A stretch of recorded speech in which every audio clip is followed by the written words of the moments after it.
안녕하세요. 뻔뻔한복덕방입니다. 구독과 좋아요, 알림 설정, 회원가입 부탁드리겠습니다. 어제 6월 19일 부동산 대책이 하나 더 발표가 됐죠. 6.13 대책에 이은 또 다른 별개의 부동산 대책인데, 최근 인구 절벽이 심각하게 진행이 되면서 한국 소멸 현상은 지금 수치적으로 봐도 0.7명이라는 늪에 빠져서 허우적거리고 있는데, 통계청 전망대로라면 올해 말에 0.6명으로 더 줄어들 가능성이 있다는 지적이죠. 이건 거의 팩트로 굳어져 가는 사실이고, 이렇게 가다가는 결국 국가 존립 자체가 어려울 수도 있을 정도로 이게 그냥 유전적인 민족성에 근간한 정체성을 지키는 일 이전에 당장 목구멍이 포도청이라 국가 경제 근간이 무너져 버리는 생산력 저하라는 극강의 위기를 맞이하게 된다면 그냥 그대로 경제 톱니바퀴는 아예 바퀴 자체가 마모가 되는 것을 넘어서 그냥 빠져버리는 상황이 발생하게 된다는 얘기죠. 근데 이렇게 저출산의 근간을 이루는 가장 위험인자가 될 수 있는 것이 바로 부동산 문제. 주거 문제가 해결되지 않으면 가정이라는 세팅을 하기엔 한국 주거 비용이 너무 터프하기 때문에 아예 출산은 고사하고 결혼 입구까지도 가지 않으려고 손서래를 치는 거 당연한데, 이런 위기 상황을 타파하기 위한 대책이 어제 갑자기 발표가 됐습니다. 그만큼 정부 입장에서도 지금 인구 절벽 문제가 가장 큰 위기일 수 있고, 가뜩이나 부동산과 직결된 인구 하강 속도가 거의 엑셀에서 발을 떼지 않는 수준이니 갑작스런 6.19 대책이 발표가 됐는데, 일단 부동산 문제를 빨리 해결하지 않으면 선순환적인 출산율 증가가 어렵다는 위기의식이 반영이 된 건데, 일단 주요 대책들 다른 거 다 필요 없죠. 딱 세 가지 포인트만 찝어보시면 됩니다. 공급, 금융, 청약, 이 세 가지로 요약이 될 수가 있습니다. 먼저 공급 부분, 이거 조금은 초장에 뜬구름 잡는 얘기로 들리기도 하고, 기존 7만 가구에서 12만 가구로 공급 물량을 늘리겠다는 건데, 언제, 어디서, 어떻게 이 물량을 빼겠다는 거죠? 공급은 딱딱 프레스에서 찍어내는 자동차 부품처럼 정확한 컨베이어 벨트 위에서 타임라인이 전제가 돼야 실제로 목표한 공급치가 실현이 되는데, 그냥 공장 때려짓고 얼만큼 공급하겠다는 청사진만 나왔다는 게 굉장히 좀 아쉬운 대목이죠. 당장 3기 신도시가 중단되어 있는 상태고 뉴홈이 그나마 살아있는 상황인데, 사전 청약 전면 몰수 가지 않았습니까? 그냥 폐기해버렸는데, 당장 어떻게 이걸 공급할지는 5만 가구가 늘어버린 건데 두리뭉실한 공급 목표인 것으로 보이고, 아무튼 공급량을 늘리겠다는 의지로 보이는데 보다 구체적인 마스터 플랜이 나와야 보다 현실적인 공급에 대한 이 체감도가 느껴질 건데, 이 부분이 좀 아쉽죠. 제일 중요한 거 아닙니까? 아무리 소프트웨어적인 청약제도 손본다 해도 막상 들어가 살 집이 부족해버리면 말짱 도루묵이죠. 그리고 두 번째, 금융 부분. 신생아 특례 대출에서 소득 요건이 완화가 됐다고 발표를 했는데, 기존 부부 합산 연 2억에서 2억 5천으로 파이가 늘었습니다. 2025년 출산 기준으로 한시적으로 3년간 시행을 한다는 얘기죠. 이렇게 소득 기준 늘려주는 건 좋은 포인트라 할 수 있습니다. 소득 기준에 딱 걸려서 아무런 동선도 짜지 못하고 어설프게 소득만 높아서 막상 공공부장은 언감생심이었던 사람들이 많았는데, 그러나 이것도 엄연히 대출에 물리는 기준이기 때문에 그만큼 대출을 땡기는데 조건을 완화해주는 컨디션이죠. 아무리 저금리에 대출을 받는다 해도 고금리 상황은 여전히 지속이 될 가능성 높고, 집값이 상대적으로 가치 반영이 자산시장에서 황금성 부족으로 인한 약화 현상이 두드러질 가능성 높아서 이후 저금리 대출 대비 집값 가치의 하락이 가져오는 손실 부분도 꼼꼼히 따져봐야 할 점이 있다는 얘기죠. 그러니 대출 물고 들어갈 자기 자금력이 어느 정도 좀 단단해야 돌파구가 생길 수 있는 건데, 이마저도 여의치 않는다면 조심스럽게 접근해야 될 필요가 있고요. 너무 젊은 세대를 볼모로 부채라는 반경 속으로 빨아들이는 한국의 대표적인 빚 블랙홀이 가속화되는 시점에선 지금 3달 사이에 거의 12조라는 가계부채 늘고 있는 형편인데, 이번 달만 거의 15일 만에 2조가 폭증하고 있죠. 이렇게 소득 기준 완화해줘서 다시 대출 창구 리오픈하게 되면 앞으로 가계빚은 거의 감당할 수 없는 지경에까지 이를 수 있는 리스크 충분히 있다는 얘기입니다. 지금 집값 오른다고 분위기 설레발, 오리발, 각종 발발들이 돌아다니고 있는데, 한국 부동산은 놀이공원 열차의 궤적 가지고 있어서 다른 여타 나라의 부동산 시장과는 극명한 대비점을 가지고 있습니다. 그러니까 상승과 하락의 궤적 속도가 주식시장만큼 분위기가 빨리 전환이 된다는 얘기예요. 이게 그만큼 금융부채라는 리스크를 떠안고 있는 상황에서 주변 환경이 어떻게 기울어 가느냐에 따라서 급격하게 변동성을 보이는 유일무이한 자산 구조를 가졌기 때문인데 조심하셔라. 막 퍼준다고 들이다 떠안다가는 본인 능력 초과선에선 그냥 붕괴되는 떨어져 나가는 콘크리트 덤이 감당이 안 될 수도 있어요. 그대로 저금리 때문에 세이브한 게 아니라 자산 가치 하락으로 손실이 떡 벌어지는 일이 발생할 수도 있다는 얘기죠. 그래서 대출은 잘근잘근 씹어서 잘 들여다보셔야 하고요. 그리고 세 번째 청약 부분인데 제일 눈에 띄는 게 바로 신혼 특공 물량을 18%에서 23%로 확대했고 이 중 신생아 우선 공급 비율을 35%로 증폭했죠. 공공분양에선 50%, 절반을 신생아 우선 공급. 이거 좀 세긴 세다, 그죠? 상당히 신생아 특공 포인트에 저격을 하고 있는 파이라 말을 할 수가 있겠죠. 상대적으로 일반 공급 자격자들이 조금 밀리는 느낌도 드는데 그리고 눈에 띄는 게 특공 지원을 당초 1회 쓴 사람에겐 전혀 자격이 주어지지 않았어요. 애를 낳으면 근데 출산을 한 가정에서는 다시 한번 특공의 기회를 준다는 점, 이게 포인트가 되겠네요.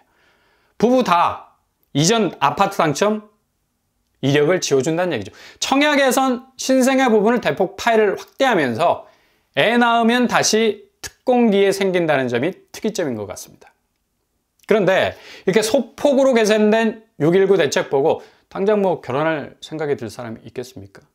여전히 지금 상황과는 별반 다를 바가 없어 보이죠. 일반 대출 받아야 되고 치열한 청약 경쟁 치러야 하고 제일 장벽이 되는 건 바로 넘사벽 아파트 값이 뭐 눈앞에 떡하니 버티고 있는데 두께가 10m 되는 장벽을 이쑤시개 쥐어주고 뚫어서 통과라는 말로 들기도 하죠. 당장 지금 집값 문제가 해결이 안 되면 모든 방법이 피상적으로밖에 보이지 않는다는 얘기입니다. 당장 이렇게 청약제도가 완화가 된다 한들 공공분양도 요즘은 민간분양 미친 가격표를 닮아갈 정도로 엄청난 속도로 분양가가 달리고 있는 상황이고 가장 근본적인 집값이 누그러들지 않고는 이거 해법이 마땅치가 않다는 거고요. 미봉책이 될 수밖에 없다는 얘기죠. 근데 이렇게 신생아라는 키워드를 통해서 젊은 세대 매집 수요 파이를 더욱 키워간다면 결국 지금 꿈틀거리고 있는 집값이 더욱 과열될 가능성도 많다는 얘기고 당장 부동산에서 집값이 조정되지 않는 이상은 한국 인구 구조의 위기는 극복되기 힘들 가능성 아주 높다는 얘기입니다. 지금 온 사방 서울 집값이 대세 상승론에 접어들었다고 난리를 치는데 기본 10억이라는 장벽을 넘지 못하면 서울에서 집을 사는 건 뭐 꿈도 못 꾸게 되는 거고 이 지점에서 더 오른다는 건데 이런 모습 보고 누가 선뜻 집을 사려고 나서려 하겠습니까? 백약이 무효가 될 수밖에 없는 거죠. 가장 근본적인 해결책은 집값 수준의 거품을 빼야 한다는 거고 이런 의지가 없다면 아무리 소프트웨어 뭐 바꿔 낀다 해도 집값이라는 하드웨어가 떡하니 버티고 있는데 이건 뭐 기본 집값이라는 프로그램 돌리는데 한계가 많다는 얘기죠. 어제 나온 6.19 대책은 뭐 특이할 만한 점들도 분명히 있지만 근본적인 집값 문제 해결책이 전제되지 않고는 계속해서 부채 속으로 젊은 층들이 빨려 들어갈 수밖에 없고 동시에 이건 집값을 또다시 활활 태울 수 있는 장작불과 같은 역할 대행이 될 수도 있는 위험이 있다는 얘기죠. 결국 젊은 세대가 집 때문에 오열하고 있는데 자칫 뭐 판단 미스에서 리스크가 큰 대출 잘못 받았다가 그 오열이 안심이 되는 게 아니라 오히려 영끌이 보여준 전형적인 자산시장 폭락으로 인한 열폭이 될 수도 있는 위험이 충분히 있다는 얘기입니다. 저출산 극복을 위한 대책이 자칫 부동산 경기 부양을 위한 제도로 왜곡이 될 수 있다는 얘기죠. 그러니 저출산이라는 위기 앞에선 한국이 젊은 세대들로 하여금 감동의 도가니에 빠져들 수 있는 확실한 집값 해법이 나오지 않는다면 그리 시장에 주는 효과는 미미할 것으로 보입니다. 오히려 신생아 대출 소득 기준 완화로 지금의 부채가 더욱 가속화될 수 있는 부작용이 나올 수도 있어요. 그러니 어제 우회적인 수요가 몰렸던 극강의 지점이 다시 그 모습을 제대로 드러냈는데 바로 성남에 위치한 이편한 세상 금빛 그란매종. 뭐 무주택자만 청약할 수 있었던 무순위 줍줍이었죠. 한 세대 모집에 무려 거의 20만에 가까운 사람들이 몰렸습니다. 19만 명이 지원을 했는데요. 확실히 5억대 분양가가 눈에 띈 거고 주변 시세는 뭐 10억 가까이 치고 올라가는 시점에선 상대적으로 저렴한 가격이 눈에 들어올 수밖에 없었던 건데 이게 지금 주거 문제의 가장 중요한 포인트는 뭐니 해도 머니입니다. 집값이 이렇게 몇 년 전 분양가로 나오는 가격으로 나오니 이렇게 사람들이 몰리는 건데 저출산 극복을 위한 해법도 별거 없는 거 아니겠습니까? 집값을 적어도 지금의 수준에서 거품을 빼기 시작을 하면 모든 게 그냥 만사 형통이 되어버리는 겁니다. 근데 이상하게 부채 비율이 늘어나는 선택지를 계속해서 두다 보니까 당장 뭐 다음 달 7월은 스텔스 DSR로 가계대출 조인다 하고 반대로 당장 대출 기한 소득 기준 완화해줘서 풀어버린다 하고 엇박자로 갈 수밖에 없는 상황이 발생할 수밖에 없는 거죠. 어제 시총 1위를 찍은 미국 엔비디아 보면서 미국 증시가 내심 부럽지 않았습니까? GPU, 그래픽 처리 장치의 수요로 인해서 엔비디아는 뭐 독보적인 시총 3조 달러로 내달리기 시작을 했습니다. GPU를 새로운 석유라 부를 만큼 엔비디아가 가지고 있는 AI, 학습과 추론의 반도체 칩인데 이게 전 세계적인 수요 폭발로 인해서 시총이 이렇게 천장을 뚫은 겁니다. 마이크로소프트, 애플 등등 얘네들이 시총 3조 달러까지 가는데 10분의 1로 그 시간을 단축을 했어요. 엔비디아가. 정말 뭐 기염을 토하는 그런 사건 일련이와 그러니 뭐 벌써부터 시총 5조 달러까지 간다는 얘기까지 나돌고 있죠.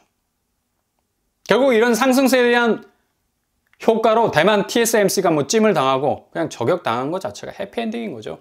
갓피디아로 불리는 기업한테 그리고 뭐 하이닉스까지 가세 인공지능 메모리 반도체 수주를 하게 되면서 HBM3까지 독점 공급을 하게 됐는데 이거 뭐 거의 엄청난 전환이죠.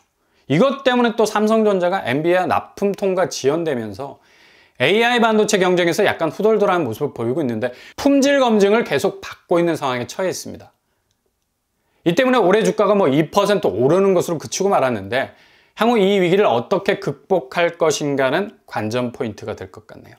이렇게 미국 시총은 거의 하늘을 날고 있는데 우리는 여전히 자산 시장의 70% 이상을 부동산에 쏟아부으면서 경기 침체의 그늘을 부동산 부영으로 한번 버텨보자 하는 건데 이렇게 자산 시장이 극적으로 미국은 부동산에서 완전히 금융 쪽으로 안착을 했습니다.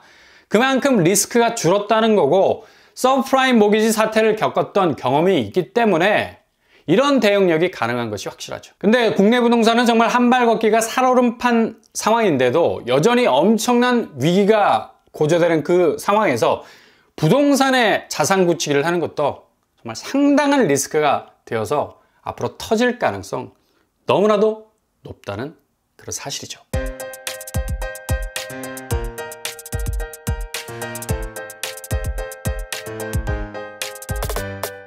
오늘 부동산 캐릭터 정말 난리가 났습니다. 부동산 정책이 계속해서 연일 쏟아지고 있는데 보다 근본적인 해법이 더 절실하지 않나 라는 생각도 들고요. 어느 선택지를 정하든 이제 뭐 올드해져 버린 자산 시장의 중심 부동산에 대한 부양은 오히려 자국 경제의 리스크를 더욱 키우는 요소가 될 거고 미국의 금융시장 완벽한 안착은 연일 계속되는 시총의 기록을 갈아치우고 있는 와중에 한국은 여전히 중국의 무너져 내린 부동산 자산 시스템 그대로 부여잡고 있는 모습이 안타깝게 느껴지고 있습니다. 한 방에 인구 절벽 문제는 해결이 되는 건데 집값이 적정 수준에서 어느 정도 도전이 가능한 키높이를 가진다면 그 누구나 결혼할 생각 거저 들 겁니다. 오늘도 응원합니다. 항상 여러분의 길이 꽃길만 되실 수 있길 바랍니다. 이상으로 빠브라 한번 독발 마치겠습니다. 구독과 좋아요 부탁드립니다. 감사합니다.